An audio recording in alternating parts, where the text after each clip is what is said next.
నమస్తే. దేవేంద్ర ఫడ్నావిస్ భారతీయ జనతా పార్టీకి సంబంధించిన ఒక చీఫ్ మినిస్టర్. నిజంగా నాకు నచ్చాడు. ఎందుకంటే నేను నిజంగానే చెప్తున్నాను. I liked his statement given by BJP chief minister Devendra Fadnavis on standing firm on your ideology అనే మాట అతను మాట్లాడటం అనేది నాకు నిజంగా నచ్చింది. చూద్దాం లోపలికి ఎందుకు అన్నాడు ఆ మాట అనేది. మహారాష్ట్రలో ఒక విచిత్రమైనటువంటి ఎలయన్స్ జరిగింది. అదే కాంగ్రెస్ బీజేపీ వాళ్ళు పొత్తులోకి వెళ్ళారు. ఎవరు? కాంగ్రెస్ బీజేపీ వాళ్ళు పొత్తులోకి వెళ్ళారు. ఇదేం కాంగ్రెస్ బీజేపీలు పొత్తులోకి వెళ్ళటం ఏంటి అంటే వెళ్ళారు.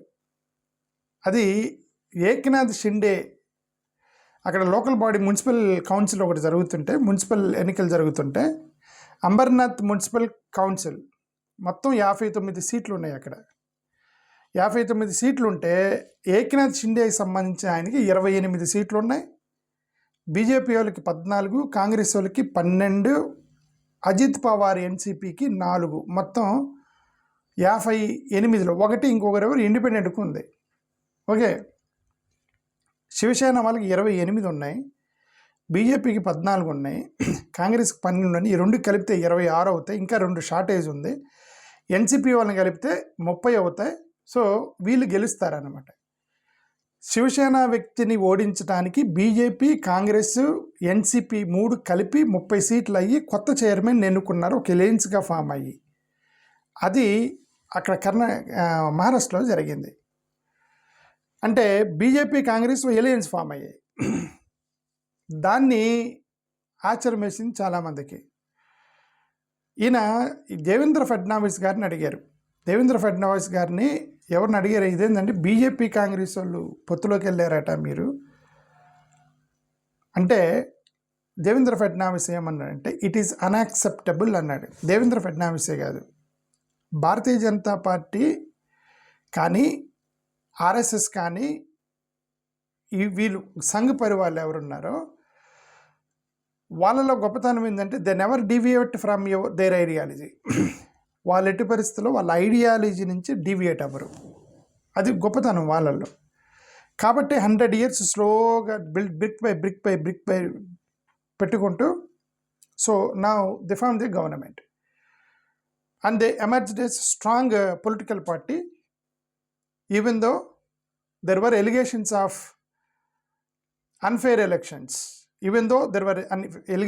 unfair elections, but as a party they became strong because they were affirmed on their political and ideological stand.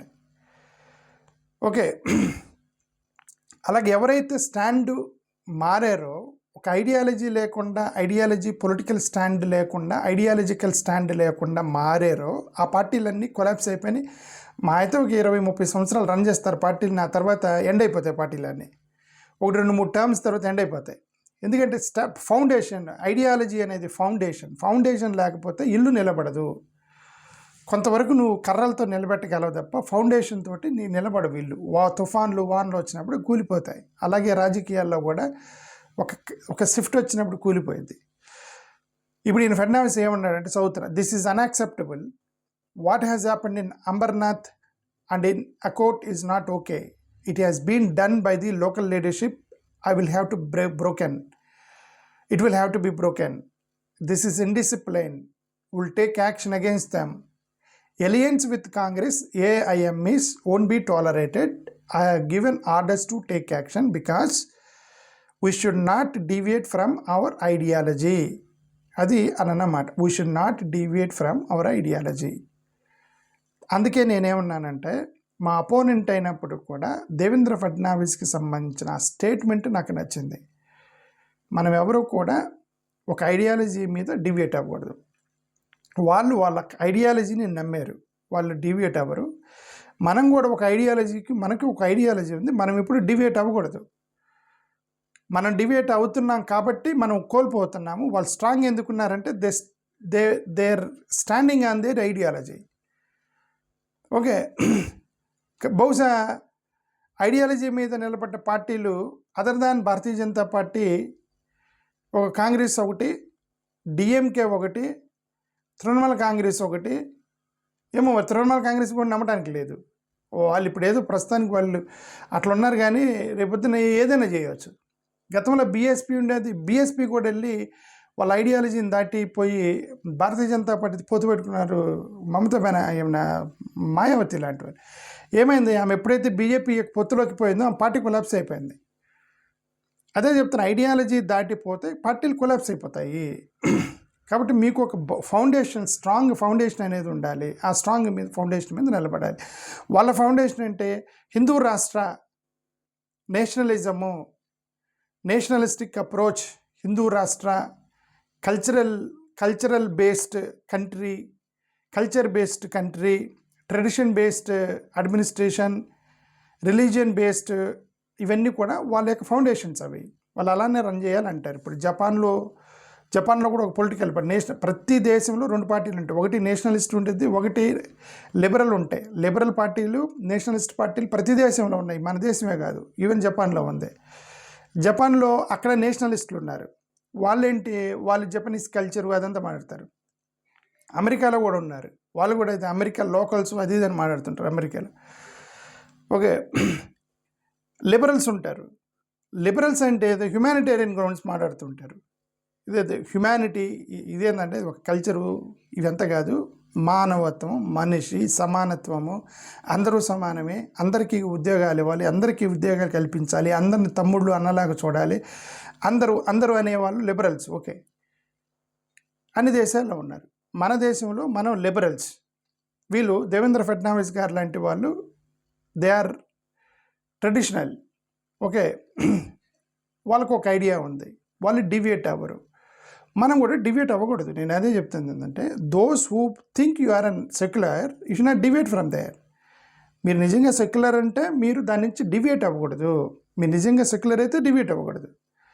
మీరు నిజంగా liberal ideology, doctor BR Ambedkar రాసింది liberal constitution, equality constitution. Doctor BR అంబేద్కర్ని ఫాలో అయ్యేటువంటి వాళ్ళు ఇప్పుడు ప్రస్తుతానికి ఉన్నటువంటి, గతంలో ఉన్నటువంటి ఈ సెక్యులర్ ఐడియాలజీ ఫాలో అయ్యే వాళ్ళు మనం డివియేట్ అవ్వకూడదు.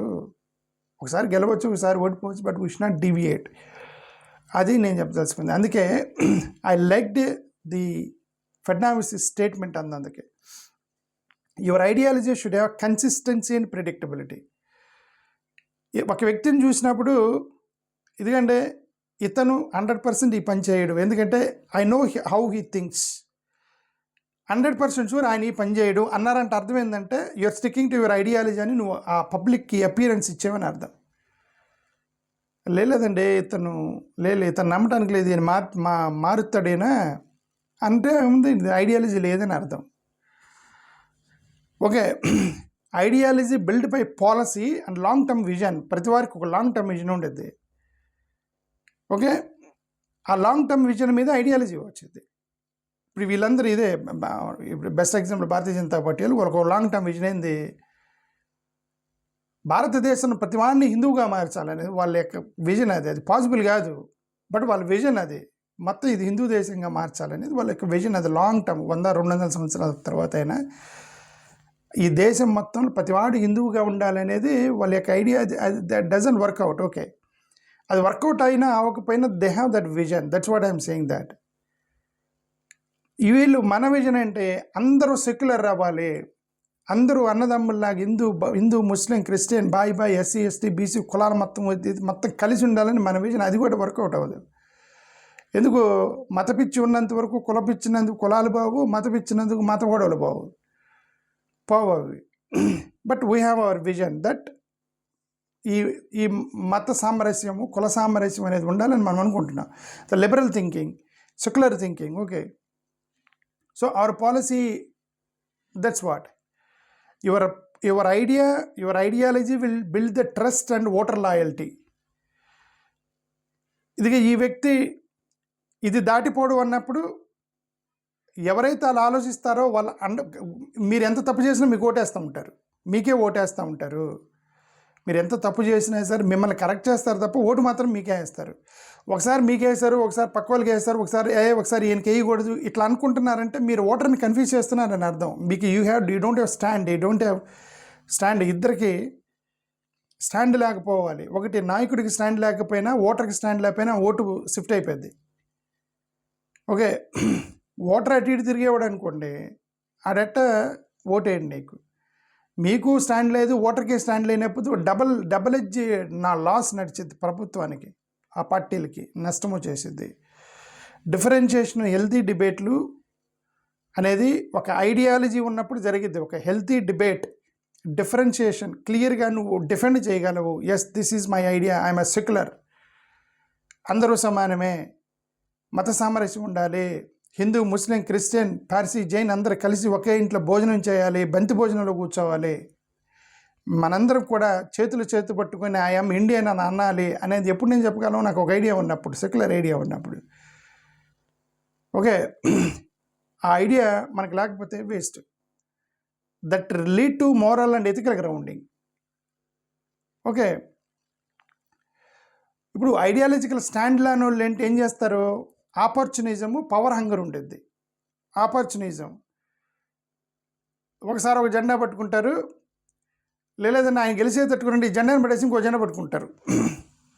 పవర్ హంగర్ అండ్ ఆపర్చునిజం అది ఎక్కువ కాలం రన్ అవ్వదు. 2-3 ఆపర్చునిటీస్లో you lose the opportunity. If you're opportunist, you lose the opportunity 1 or 2 times. If you are not opportunist, if you are standing on your ideology, you may lose 2-3 times, but you will gain one day. That's the basics, fundamental standing on your ideology. Inconsistent, ineffective policies అన్నీ కూడా వీళ్ళ దగ్గరే ఉంటాయి. Inconsistent policies ఉంటాయి, ineffective policies ఉంటాయి. ఒకసారి మేము steel plant privatisation వ్యతిరేకం అంటారు, ఒకసారి వాళ్ళే వెళ్ళి ప్రైవేటైజేషన్ చేస్తారు. ఓకే, ఒకసారి మీరు స్పెషల్ స్ట్రాటజీ ఇవ్వాల్సిందే అంటారు, ఒకసారి దాని గురించి మాట్లాడరు. ఇవన్నీ జరుగుతూ ఉంటాయి. ఎందుకంటే there is no stand politically. They don't have any stand. First of all public trust అనేది కోల్పోతారు. అప్పుడు ఏమైంది? వాళ్ళు ఓట్లు అటు ఇటు షిఫ్ట్ అవుతూ ఉంటారు. వీళ్ళు అనుకుంటారు, ఇదేంద్రా వీళ్ళు అసలు నాకు ఓటేస్తారు అనుకున్నానే, నాకు ఎందుకు వేయలేదు అని అనుకుంటారు. ఎందుకు వేయలేదంటే నువ్వు మారావు. వాళ్ళు నువ్వు ఎక్స్పెక్ట్ చేసినంత స్ట్రాంగ్గా నువ్వు లేవు. నువ్వు లేనప్పుడు ఏం చేస్తారు? వాడు ఫ్లెక్సిబుల్ అవుతాడు, అట్లా అవుతారు. ఓకే, షార్ట్ టర్మిజం ఇదంతా కూడా. ఎవరు ఐడియాలజీ లేకపోతే షార్ట్ టర్మిజం. అదే నేను చెప్పాను, 10-15 సంవత్సరాలు రన్ చేస్తారు పార్టీలని, అంతే. మహా అయితే 20-30 సంవత్సరాలు రన్ చేస్తారు. ఆ తర్వాత లేచిపోతాయి పార్టీలన్నీ. ఒక పొలిటికల్ స్ట్రాంగ్ ఐడియాలజీ ఉన్న పార్టీ వచ్చినప్పుడు లేచిపోతాయి ఇవన్నీ. కరప్షన్ రిస్క్స్ అన్ని కరప్షన్ చేస్తారు. ఎందుకంటే ఆపర్చునిజం అటు ఇటు వెళ్తే కరప్షన్ చేస్తారు, ఇరుక్కుంటుంటారు, ఇవన్నీ జరుగుతూ ఉంటాయి. సో డెమోక్రటిక్ ఫ్యాబ్రిక్ని మొత్తం చంపేది వీళ్ళే. ఐడియాలజీ లేని పొలిటికల్ పార్టీలు ఎవరైతే ఉంటారో డెమోక్రసీని చంపేస్తారు ఫస్ట్ ఆఫ్ ఆల్ వీళ్ళందరూ కలిసి. సో ఈ పర్టికులర్ పాయింట్లో I like to Fadnavis statement, Devendra Fadnavis statement, that we should not deviate from the ideology. I don't like their ideology. I don't agree with their ideology. I don't approve their ideology, because there are some flaws in their ideology. They have some flaws in their ideology. That's a divisive ideology, communalistic ideology, communalism and పెంచేటువంటి ideology. So I don't approve, but I like him because he's standing on his ideology. That's what I wanted to say. Thank you, namaskaram, and we also should stand in our ideology. Thank you, namaskaram.